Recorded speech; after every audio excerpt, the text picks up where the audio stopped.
அன்னைக்கு ஒரு நாள் ஒரு காட்டுக்குள்ளே மீனை அடிச்சுக்கிற சத்தம் கேட்டுச்சு. இதனடா காட்டுக்குள்ளே மீனை அடிச்சுக்கிற சத்தம் கேட்குதே, உள்ளே போய் என்ன இருக்குன்ட்டு போய் பார்த்தா பெரிய சுரங்கப்பாதை கம்மாயி.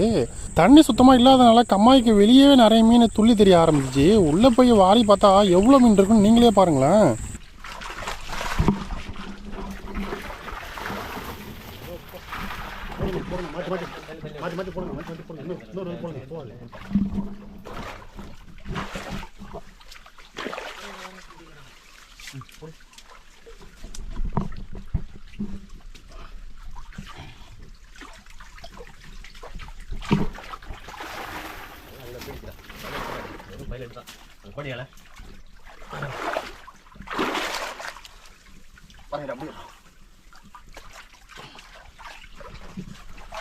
ஏதாவது பெரிய மீன் மாட்டணுன்ட்டு இப்படி அப்படியும் திரும்பி இழுத்து பார்த்தாங்க. பெரிய மீன் மாட்டவே இல்லை. மாட்டினது என்னமோ பார்த்தீங்கன்னா எவ்வளோ ஜிலேபி மீன் தான்.